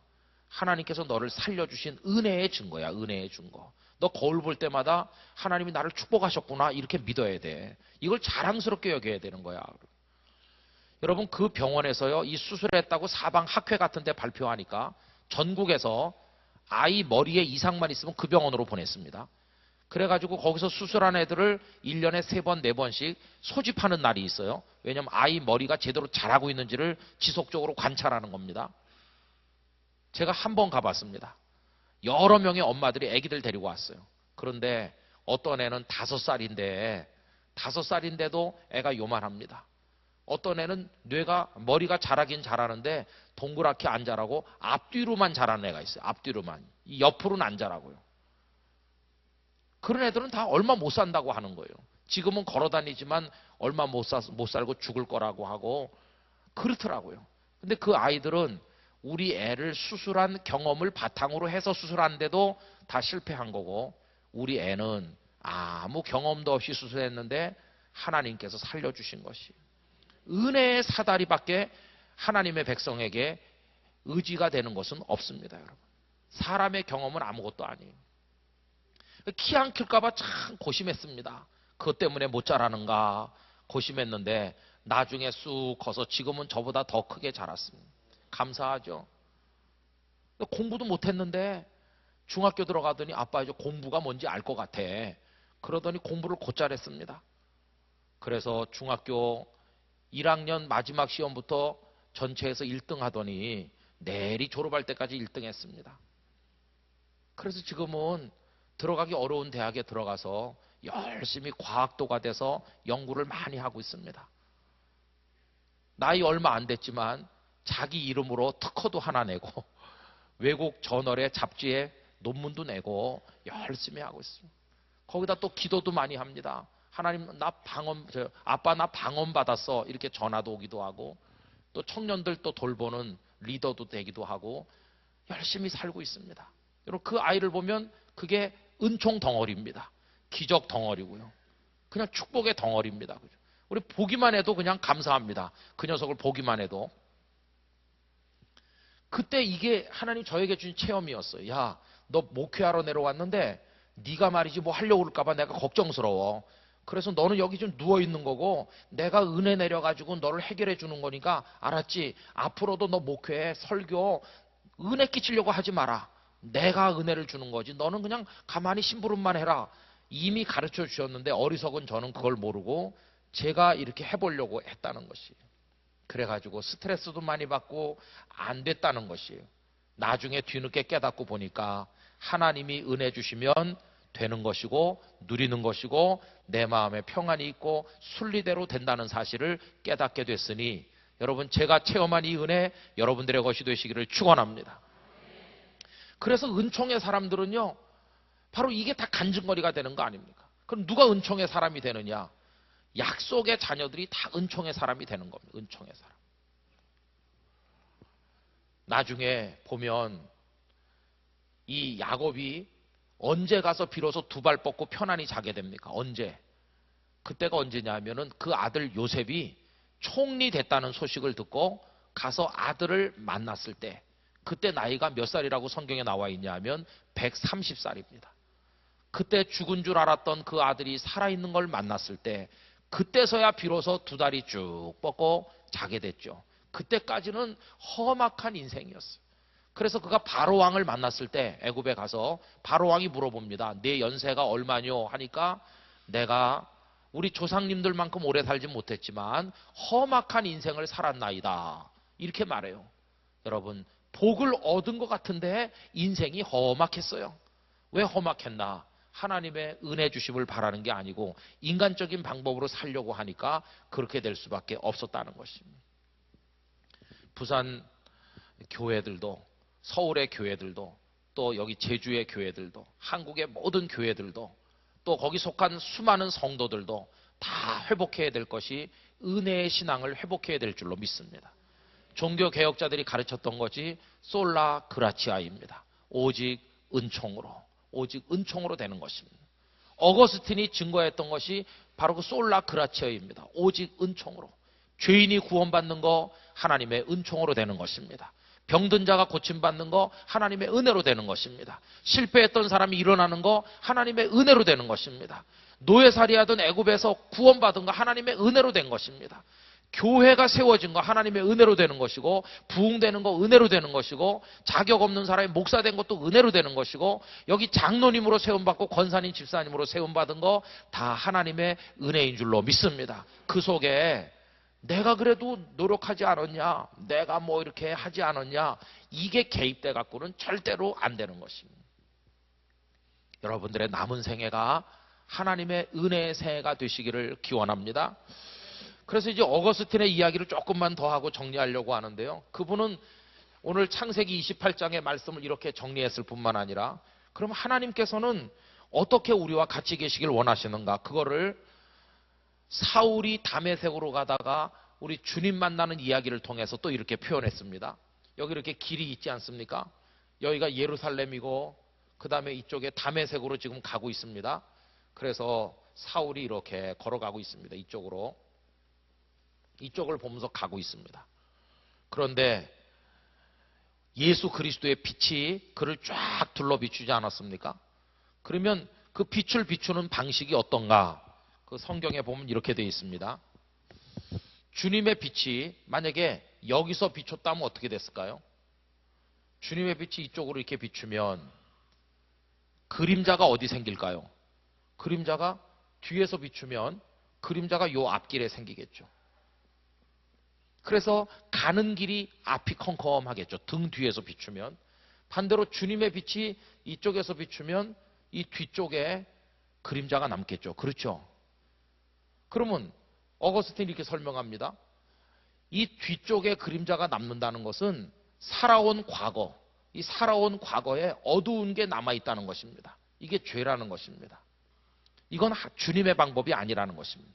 주님의 은총의 빛을 받으면 우리의 과거의 어두움이 다 씻겨지고 우리의 죄가 깨끗하게 정돈돼서 하나도 어둠이 남아있지 않게 된다는 것입니다. 동이 서에서 먼 것 같이 우리의 죄가를 옮기시고 우리의 죄를 기억조차 하지 않으시고 깨끗이 씻어주신다. 이게 은혜다. 그렇게 얘기했습니다. 여러분들의 과거가 주님의 빛에 의해서 다 사라지게 될 줄로 믿습니다. 여기서 비추면 이게 남는데 주님은 그렇지 않다는 거예요. 또 여기서 비추면 이쪽에 남죠?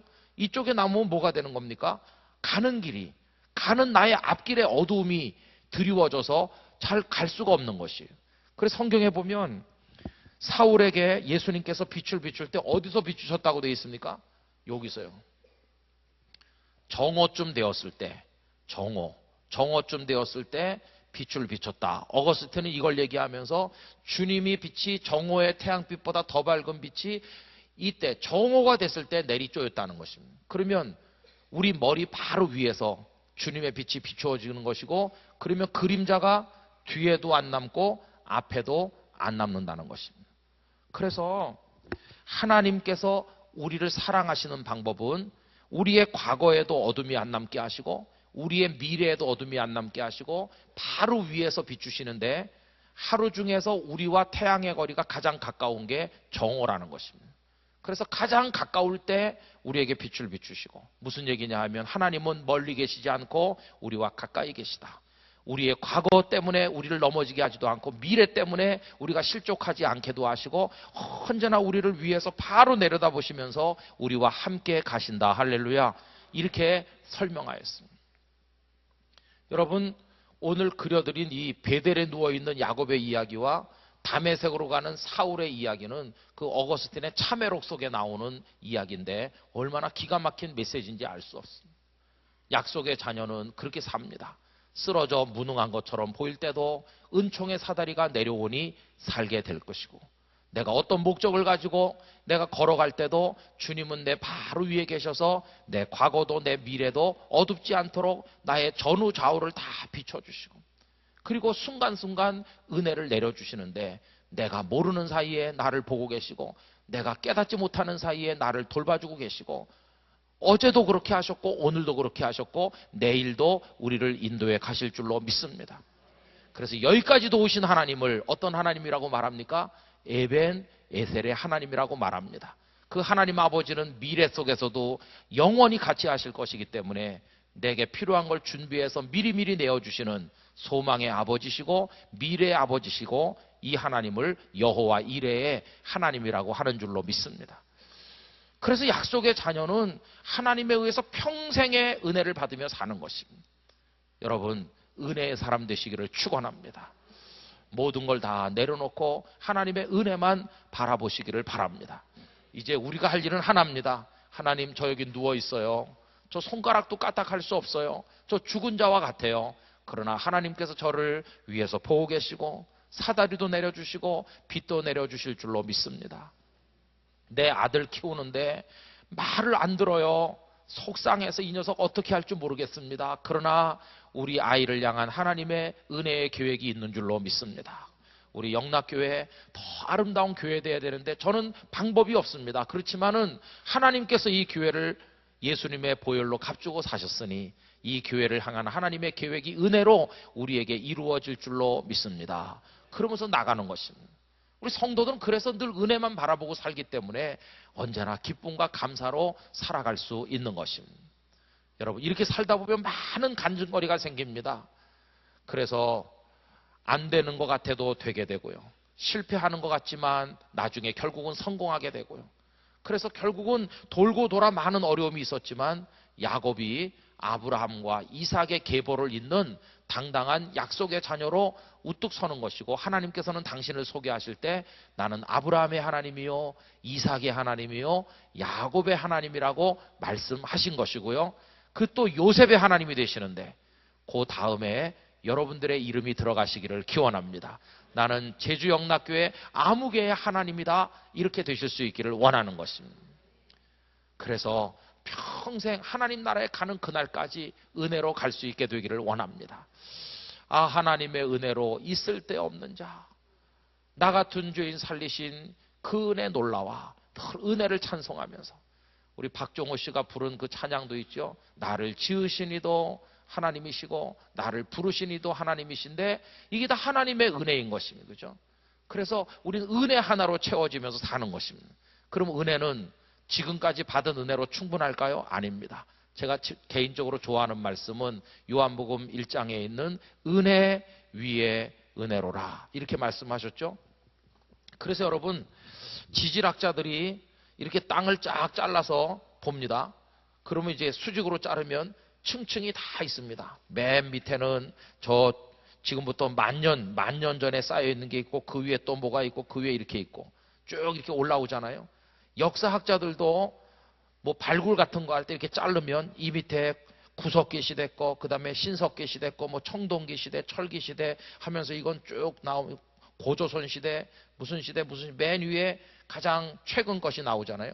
우리 인생도 그렇습니다. 내 인생을 쭉 잘라서 보면 내가 세상에 태어났을 때 홍역을 앓으면서 죽다 살을 때 하나님께서 나에게 은혜를 주셨구나, 살려주셨고, 초등학교 다닐 때 새총에 눈을 다쳐가지고 한쪽 눈이 잘 안 보이게 됐지만 하나님 살게 하셨구나.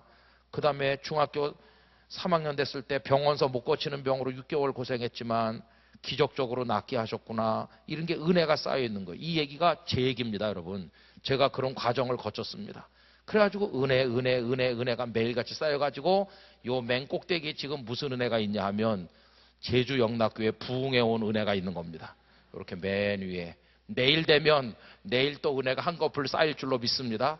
그 다음날 또 쌓이고 또 쌓이고 또 쌓이면요, 이게 다 뭐가 되겠습니까? 이게 이야기가 되는 겁니다. 내가 5살 때, 내가 10몇 살 때 이렇게 손자 손녀 앉혀놓고 이야기가 되는 겁니다. 이 할애비가 옛날에 20몇 살 때 말이야 이런 은혜를 받았단다, 그러면서 이게 은혜의 스토리가 돼요. 그래서 찬송가 이것이 나의 간증이요 이렇게 할 때 영어 찬송가는 This is my story 이렇게 돼 있어요. 이것이 나의 이야기다, 이야기. 살아온 이야기임과 동시에 은혜 받은 이야기고 하나님과 동행한 이야기고, 이게 복음 증거고, 이게 생명력 넘치는 삶의 이야기가 되는 거 아니겠습니까? 우리 영락교회 성도들도 다 이런 이야기 하나씩 있으시죠, 그죠? 지금 그 이야기가 끝난 게 아니라 계속 만들어져 가고 있는 줄로 믿습니다. 그래서 은혜 위에 은혜, 또 은혜 위에 은혜, 하나님 내일은 어떤 은혜를 주실까, 이렇게 쌓여 나가다가 드라마틱한 은혜도 있고 기적 같은 은혜도 있는가 하면 또 기적이 없는 은혜도 있습니다. 그냥 너무 밋밋한 것 같은 것도 여러분 은혜입니다. 가이드 포스트에 이런 얘기 나왔어요. 7살 된 애가 큰 길에서 놀고 있는데 공이 도로로 굴러가니까 애가 공주스러 가다가 큰 트럭이 아이를 밟고 넘어갔어요. 그런데 기적이 일어나서 애가 툴툴 털면서 일어났어요. 그러면서 하나님의 은혜라고 나왔어요. 여러분, 놀라운 기적이죠. 그러면서 기적을 경험하시고 싶습니까? 그럼 성도들이 다 아멘 그래요. 그 기적을 체험하면 큰일 납니다. 기적을 체험하려면 애를 차바퀴 밑에 먼저 넣어야 되는데 그걸 부러워하면 안 됩니다. 우리 애는 길에서 안 놀고 차가 다니는 도로로 공이 굴러가지 않고 차바퀴 밑에 안 지나간 게 진짜 기적이죠, 그죠? 그러니까 나는 기적 같은 은혜가 없어. 그게 원망스러운 게 아니라 기적 같은 드라마틱한 은혜가 없어도 하루하루를 기쁨과 감사로 사는 모든 게 다 은혜 위에 은혜인 줄로 믿습니다. 오늘 내게 무슨 일이 있었나? 오늘 아침부터 이 시간까지 무슨 기적이 있었나? 기적이 없는 것 같죠? 평범하게 오늘 하루를 보내셨죠? 그게 진짜 은혜인 줄 여러분 아셔야 됩니다. 오늘도 내가 호흡을 했고, 오늘도 내가 밥을 먹으니까 소화가 잘 됐고, 하나님 우리를 오토매틱으로 만드셔서 만약에 숨 쉬는 걸 자동으로 안 해놓으셨다면요, 어떻게 됐을까요?